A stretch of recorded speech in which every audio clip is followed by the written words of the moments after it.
हर हर महादेव, राधे राधे, जय श्री राम। मैं आशा करता हूँ आप सब ठीक होंगे, स्वस्थ होंगे और अपनों का ख्याल रख रहे होंगे, साथ ही खुद भी पॉजिटिव होंगे और आसपास के लोगों को भी पॉजिटिव रख रहे होंगे। आज आपके लिए मैं आचार्य राजकुमार कुछ ऐसा लेकर हाजिर हुआ हूँ कि आम आदमी के प्रभाव से पूर्वाषाढ़ा के लोग अछूते नहीं रह सकते। मकर जाल में फंसने का खतरा इन पर बहुत अधिक मंडराता रहता है। पूर्वाषाढ़ा राशि चक्र का 20वां नक्षत्र समूह है जो 253 डिग्री 20 मिनट से 266 डिग्री 40 मिनट तक फैला हुआ है। पूरी तरह धनु राशि के तारा मंडल में ही निवास करता है। इसमें 2 तारे हैं और यह धनुर्धारी के धनुष की तरह लगता है। धनु राशि का स्वामी बृहस्पति है, खुद इस नक्षत्र का स्वामी शुक्र है। पूर्वाषाढ़ा का अर्थ है अजय तारा। इस नक्षत्र की वैदिक देवता अपस अर्थात जल देवता है। इसका मूल गुण सतत्व है। द्वितीय स्तर पर रजस अर्थात कर्म सहित शुद्धता है और तृतीय स्तर पर तमस अर्थात अकर्मण्यता है। इस नक्षत्र के मूल प्रेरणा मोक्ष है। इस नक्षत्र का प्रतीक हाथी की सूंड है।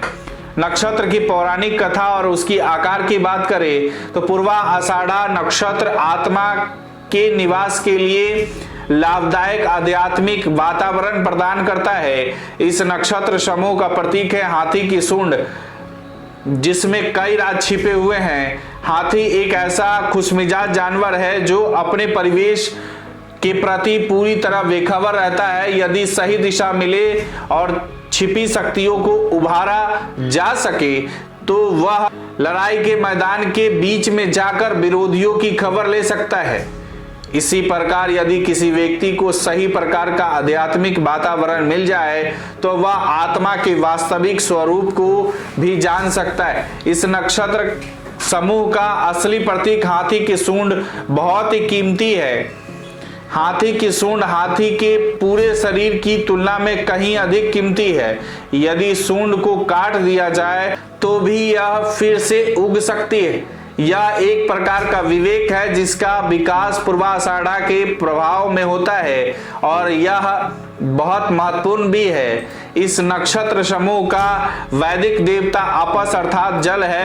वैदिक ऋषियों ने जल को बहुत महत्व दिया है। जीवन शक्ति के अलावा इस ग्रह पर जल की अनेक भूमिकाएं हैं। इसमें गंदगी, बीमारियों और वातावरण में फैले सभी प्रकार की विषैले तत्वों को नष्ट करने की क्षमता है। इसे ऊर्जा का शाश्वत स्रोत माना जाता है। सूर्य और चंद्र 2 ऐसे प्राणवान ग्रह हैं जो ऐसी ध्रुवीकृत ऊर्जा की उर्मियों पैदा करती है जो जल का संरक्षण करती है और सभी प्रकार के जीवों और वनस्पतियों आदि के पोषण प्रदान करता है।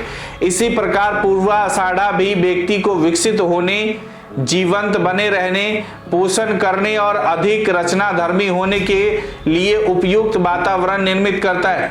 नक्षत्र का स्वामी शुक्र है जो राक्षसों का नियंता देवता है, जबकि इस राशि का स्वामी है बृहस्पति जो देवताओं का संरक्षक है। शुक्र और बृहस्पति ग्रह अपनी महानता के कारण ग्रहों के अनुक्रम में अलग खरे दिखाई पड़ते हैं। अपनी अति संवेदनशीलता के कारण शुक्र व्यक्ति को भोग विलास की ओर प्रवृत्त करता है।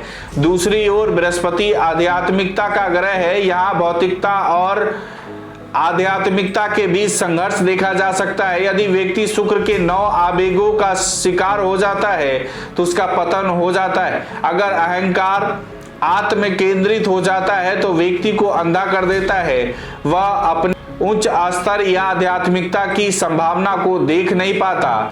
इनके गुण और प्रेरक शक्ति की बात करें तो इस नक्षत्र समूह का मूल गुण सतत्व और हल्कापन है।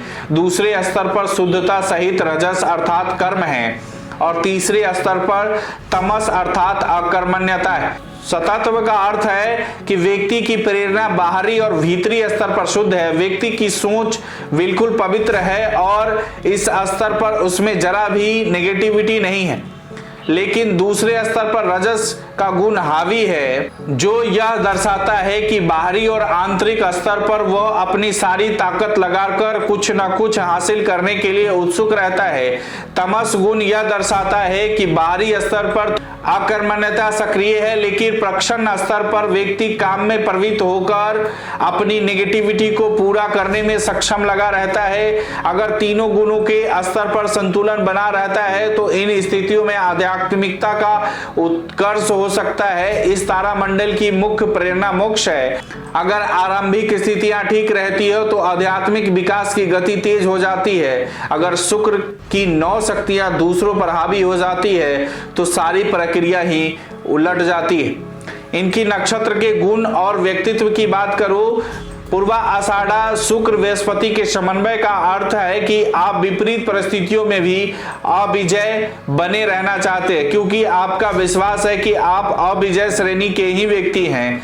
आपके भीतर आत्मगौरव होता है और ऐसा आकर्षण होता है कि आम आदमी आपके पास से अछूता नहीं रह सकता।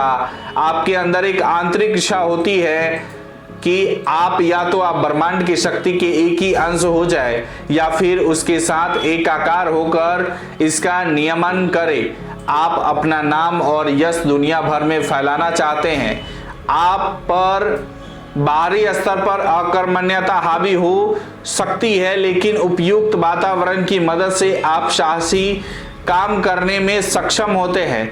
कभी कभी आप लगभग असंभव से लगने वाले काम को भी पूरा करने में अपनी आंतरिक क्षमताओं को प्रकट कर देते हैं। आप में एक अंतर विवेक होता है जो उपयुक्त समय पर प्रकाश की गति से आपकी मदद करता है। आप में अपनी आंतरिक क्षमताओं को प्रकट करने की दिव्य शक्ति होती है। उसकी मदद से आप जीवन भर अपने अहंकार की शुद्धि में लगे रहते हैं। आप पूर्णता के साथ तर्क प्रस्तुत कर सकते हैं और आपको तर्कों का कोई खंडन नहीं कर सकता। आप में हमेशा सीखने की वृत्ति रहती है। यही कारण है कि आप विभिन्न स्तरों पर प्रयोग करने में लगे रहते हैं। इसीलिए दूसरों की नजर में आप जटिल होते हैं, लेकिन आप मानते हैं कि अपनी धारणा बनाने के लिए आपको अलग अलग मतों और दार्शनिकों के बारे में जानना जरूरी है। आपको यह काम दुष्कर तो लगता है, लेकिन आप यह भी मानते हैं कि सफलता का कोई शॉर्टकट नहीं होता।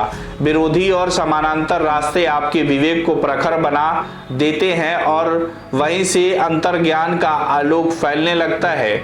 वहीं आपकी कमजोरी की बात करें तो जिद्दी बनने या अतिरेक अहम के मकरजाल में फंसने का खतरा हमेशा ही आप पर मंडराता रहता है। आप बिना कारण ही बेवजह अभिमान और आत्मवंचना के शिकार हो सकते हैं। कभी कभी आप अपने नेगेटिव गुणों का प्रदर्शन करने लग जाते हैं। ऐसे में अनावश्यक रूप में उन्हें बढ़ा चढ़ाकर पेश करने लगते हैं।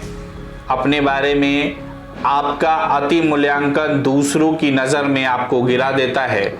अगर आपको वीडियो अच्छी लगी हो तो इसे फेसबुक और यूट्यूब पर शेयर और लाइक ज़रूर करें। इसी तरह और भी वीडियो देखने के लिए जुड़े रहें गणपति ज्योतिष संस्थान से। अपने विचार हमें कमेंट बॉक्स में ज़रूर भेजें। नमस्कार, राधे राधे।